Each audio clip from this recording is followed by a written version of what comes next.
Have you ever found yourself stuck on repeat, replaying conversations in your head, dissecting past events, worrying endlessly about future possibilities, spinning hypothetical scenarios that never happen?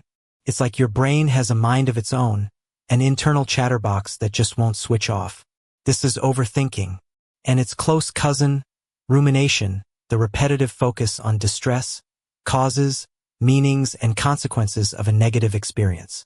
While thinking is necessary, overthinking and rumination are unproductive cycles that trap you in your head, fuel anxiety, steal your focus, and prevent you from engaging with the present moment or finding solutions. It's a common experience, but for many, it's a debilitating one. It can lead to sleeplessness, increased stress, difficulty making decisions, and a constant feeling of being mentally exhausted. It feels like being trapped in a cage of your own thoughts. Why does our brain get stuck in these loops? Is it a sign something is wrong with us? And how can we find a way to quiet the noise, regain control of our focus, and find some peace of mind?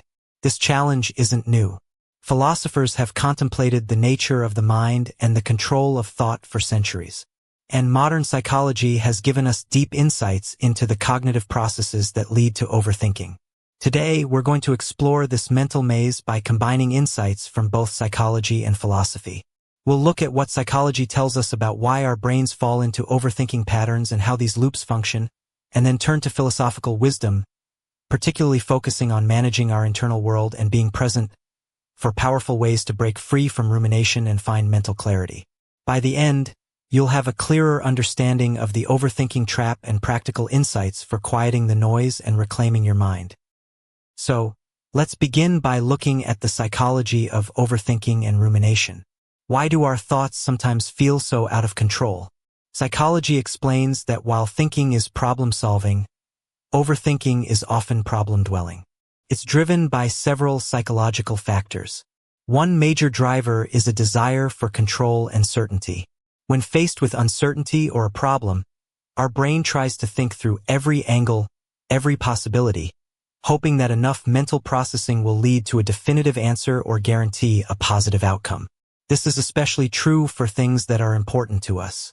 But ironically, this endless analysis paralysis often increases uncertainty and anxiety, rather than reducing it. Anxiety itself fuels overthinking. Anxious individuals tend to have a lower tolerance for uncertainty, as we discussed previously, and are more prone to getting caught in what-if scenarios. The overthinking becomes a coping mechanism, a way of trying to mentally prepare for every possible threat, but it's an ineffective one. Our negativity bias also plays a role. When we ruminate, we often focus on negative past events or potential negative future outcomes. We replay mistakes, focus on perceived failures, and anticipate problems. This negative focus feeds the cycle, making the overthinking feel more significant and harder to escape. Psychologists talk about cognitive biases like catastrophizing, assuming the worst possible outcome, and mind reading, assuming we know what others are thinking, usually negatively, which are fuel for the overthinking engine. We get stuck in distorted thought patterns. Furthermore, sometimes overthinking can be reinforced by a mistaken belief that it is helpful. I'm just being thorough. Or, I need to think about this from every angle. We confuse rumination with productive problem solving, even though it leads to distress, not solutions. So, psychology helps us understand the mental mechanisms, the emotional drivers, and the cognitive biases that underpin overthinking and rumination. It shows us how the thought loops work and why we get trapped. Now, let's turn to philosophy to understand how to think about these thoughts themselves and find a way towards mental freedom. Philosophers across various traditions have contemplated the nature of the mind, the importance of the present moment, and the practice of directing one's thoughts. The Stoics, especially figures like Marcus Aurelius and Epictetus, placed immense importance on controlling one's internal judgments and thoughts. They argued that external events don't disturb us. It's our judgments about them that do. Overthinking, from a Stoic perspective, is a failure to control these judgments. It's getting carried away by irrational fears about the future or unproductive fixations on the past. The Stoic practice involves constantly examining your thoughts, challenging irrational impressions, and redirecting your focus to what is factual and within your control, your present judgment and action. Marcus Aurelius, in his meditations, constantly reminds himself to be present, to focus on the task at hand, and not to be disturbed by external events or internal worries. In Buddhism, practices like mindfulness are central to understanding and managing thoughts. Buddhist philosophy teaches that thoughts are impermanent mental phenomena, like clouds passing in the sky. Suffering arises not from having thoughts, but from clinging to them, identifying with them, and getting carried away by them, precisely what happens in rumination and overthinking. Mindfulness involves observing thoughts without judgment, recognizing them as transient mental events, and choosing not to engage with the unproductive ones. The goal isn't to stop thinking, but to change your relationship with your thoughts, reducing their power over you.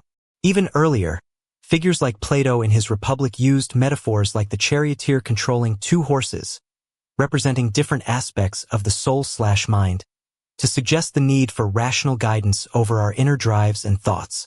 While not directly about overthinking in the modern sense, it speaks to the long-standing philosophical idea that the mind needs to be directed and governed, not left to run wild. These philosophical traditions offer powerful perspectives.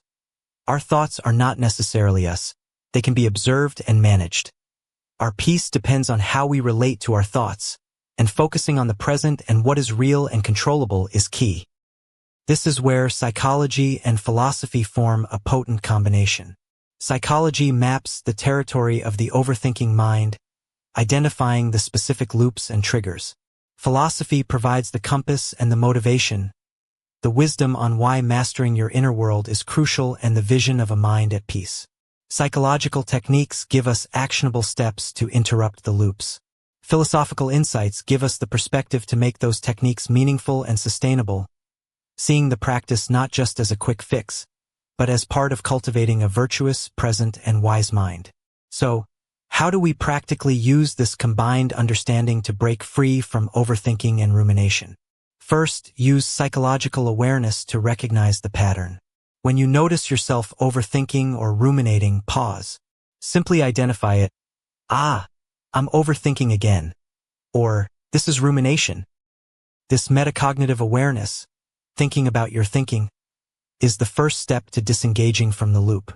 Next, apply the philosophical principle of detachment from thoughts. From a Buddhist perspective, see the thoughts as clouds. You are the sky. The clouds pass. You don't have to jump into every cloud. Observe the thought without getting caught up in its story. This is where mindfulness, a psychological technique with deep philosophical roots, is essential. Practice bringing your attention back to your breath or senses whenever you notice your mind wandering into unproductive loops. Use Stoic philosophy to challenge judgments. Identify the core judgments fueling the overthinking. Am I catastrophizing? Am I worrying about something outside my control? Am I dwelling on a past event I cannot change? Actively challenge these judgments with reason and the Stoic principle of focusing only on what is within your power. Ask, what is the reality right now? What is my best course of action in this moment? Implement psychological strategies for breaking the cycle. If you're ruminating about a problem, schedule dedicated worry time, e.g. 15 to 20 minutes a day, where you allow yourself to think about it, but contain it to that time. Outside of that, consciously postpone the thoughts. I'll think about this during my worry time. Engage in behavioral activation. Actively do something engaging, exercise, creative activity, social interaction, that occupies your mind and interrupts the thought loop. Apply the philosophical emphasis on the present moment. Overthinking is often future-focused worry or past-focused rumination. Consciously bring your attention back to the present task, the present conversation, the present sensory experience. The Stoics valued focusing intensely on the present action, doing the work at hand, justly and with dignity. This practice cuts off the mental energy feeding the overthinking.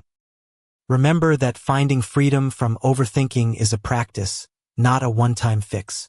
Your mind will wander. The goal is not to eliminate thoughts, but to become better at recognizing unproductive loops and redirecting your focus with intention.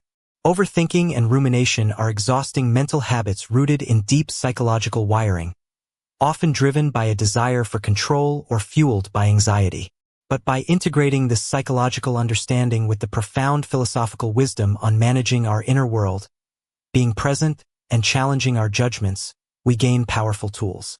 We learn to observe our thoughts, detach from unproductive loops, challenge distorted judgments, and redirect our mental energy towards what is real, controllable, and contributes to a more peaceful and engaged life. Reclaiming your mind from the grip of overthinking is one of the most valuable things you can do for your well-being. Thank you for joining me in exploring this path to mental clarity.